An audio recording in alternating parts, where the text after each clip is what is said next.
Hey, I'm Courtney Waterman, your tutor. Lover of anime, manga, and math. And you just tuned into another session of Tutor Me Sempai.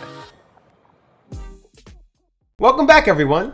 Today we're jumping into a 6th grade topic, absolute values. Now, if you're new to my channel, I'll be putting time codes in for this video in the description box below, so use that to skip ahead to whatever part of the video you think is most interesting. As always, if you have any questions about what you see here today, or even your own homework, you can always put in the comment box below, or visit me on my Facebook page at Tutor Me Sempai and tell me all about it there. Now, this video should be a rather short one, so leave a like, smash the subscribe button, and let's get started. To begin our talks on the absolute value, it's important to know what it actually looks like. Now, there will be times where you're just going to be asked, find the absolute value of a number. If you're given a question that looks like this is pretty straightforward. What is the absolute value of 3? You're going to find the absolute value of 3. But there will be times where you're not going to be asked a question like this, but you'll be asked with its symbolic form. It's going to be using the symbol of the absolute value, which will mean the same thing. What does it look like though? Well, it's the same number. So whatever number you're trying to find the absolute value of, you're going to write that number, and then you're going to put a vertical bar in front and a vertical bar behind.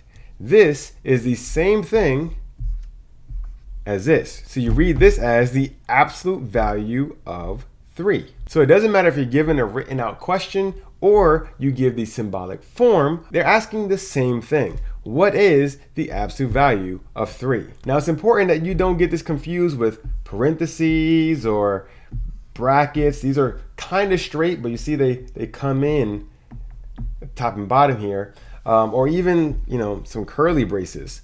These are not the same thing. These are straight lines, straight vertical lines in front and in the back, and they mean the absolute value of whatever's inside. So now that we know what it looks like, what is it? We can't just stop at the appearance because we have to actually answer the question. So let's go back to our absolute value of 3. We want to figure out what that is. Now, before we start talking about what this is, let's make sure everybody's on the same page. Here's a little bit of background. The absolute value has strong ties to the number line and positive and negative values. Now, if you're unsure about what a negative number is, or you just need a quick review, I actually have a video that you can find right up here that tells you pretty much all you need to know about negative numbers. So check out that video and come back to this whenever you're feeling comfortable with negative numbers. It is important that you have negative numbers in your toolbox and you're very comfortable with them, because absolute value will depend on your knowledge of negative numbers. So now that we got that out of the way, let's continue. We want to find the absolute value of 3. And I just said that it has ties to the number line and positive and negative values. So let's put some numbers on this number line. Let's start at 0 and put 1.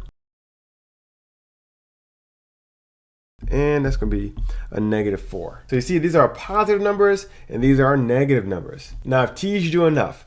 What is the absolute value of 3?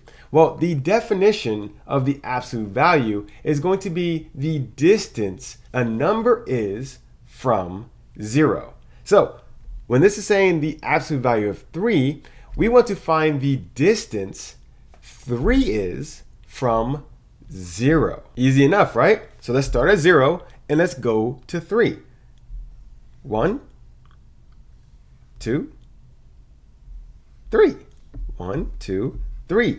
3 is 3 spots away from 0. So the absolute value of 3 is 3. But what if I gave you the absolute value of -3?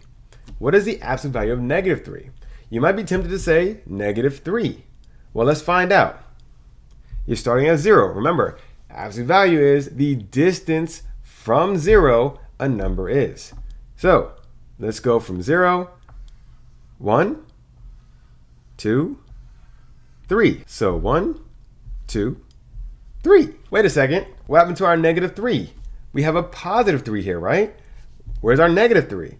Well, the answer to this question is indeed 3. We went 3 spaces from 0. Although we did travel in the negative direction, the distance was 3 spots. And that's a very important distinction between the absolute value of a number and the value of the number. The value of the number takes into account the sign of the number, because the sign tells you the direction that you are on the number line. Did you travel 3 spots to the right or 3 spots to the left? The value of the number takes all that into account and tells you the story of your number. So a -3 tells you that you went to the left 3 spots. A +3 means you went to the right 3 spots. However, the absolute value of 3 means that you're going to go 3 spaces away from 0. It doesn't matter right or left, you're going 3 spaces away from 0. Let's look at these quick examples to see how we can use the number line to find the absolute value of these numbers. We're always going to be starting at 0. Remember, the definition of the absolute value is these spaces away from 0, right? We want to find the distance a number is from 0. So it's important to kind of start at 0. So if your number line does not have 0, you're probably, if you're reading it, you're probably going to be messed up somewhere. So make sure 0 is on your number line so you can accurately find these answers. Our number 1 is -2. We want to find the absolute value of -2. So we start from 0 and we go towards -2. Don't go positive. We have to find the number inside the absolute value. So that's the direction we're going, although we're just trying to find the distance. So -2 is 1, 2. We went 2 spaces. So the answer is 2. How about this one? The absolute value of 1. So we start at 0 and we go to 1. And that is going to be 1. So our answer is 1. Pretty simple, right? How about 4? Well, let's continue from here, right? We're going to go to 0 and we're going to go 1, 2, 3, 4. 4 is 4 distance away from 0. So the absolute value is 4. How about this last one? The absolute value of -6. We're starting at 0 and we're going 1, 2, 3, 4, 5. Have we gotten -6 yet? Nope. So we go one more. 6. And we went 1, 2, 3, 4, 5, 6 distance away from 0. It doesn't matter. Once again, left to right, we went 6 distance. So the answer is 6. Have you noticed the pattern here? When we have a negative number, the answer is positive. When we have a positive number, the answer is still positive. Positive number, still positive. Negative number, still positive. That lets me know that we have a quick shortcut. So we don't actually have to write our number line. We can look at this and know exactly what the answer is going to be. Our shortcut is just going to be take the positive version of anything inside your absolute value. If you have a negative, make it positive, that's your answer.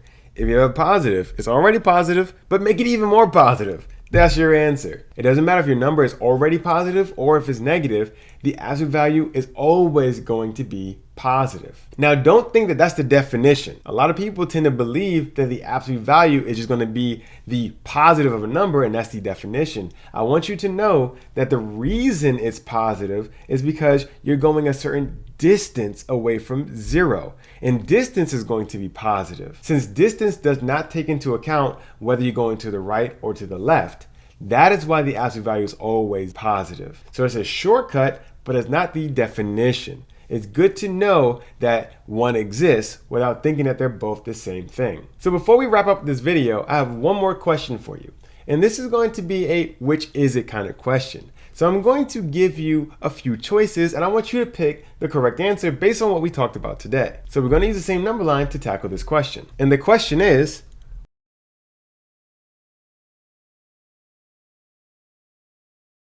which of these gives you an absolute value of 5? And if you need to use your number line, feel free to check them all. Do you have the answer yet? Well, if you chose B, you are correct. The absolute value of 5 is indeed 5. If you chose D, you're also correct. The absolute value of -5 is also 5. So technically, if you chose both of these, you were absolutely correct. Although choosing one is true, if you forgot the other one, you're kind of wrong. B and D are going to give you an absolute value of 5. So I hope you're following today's examples, and I hope you realize that finding the absolute value is actually going to be as simple as taking the positive version of whatever your number is. However, don't confuse that for the definition. The reason it's positive is because it's just looking at the distance, not direction of where you're traveling. If you have any questions about what you saw today, or even your own homework, remember you can always put in the comment box below or visit me on my Facebook page at Tutor Me Sempai and tell me all about it there. If you haven't done so already, remember to leave that like. It really helps the channel by letting YouTube know that you found this video helpful and it can be helpful for somebody else as well. So hit that like, smash the subscribe, hit the notification bell, and while you're at it, share this video with a friend. Well, that's all the time I have for today. I'm really hoping it's helped with your homework, and I'm looking forward to seeing you again next week. I'm Courtney, and this is another session of Tutor Me Sempai.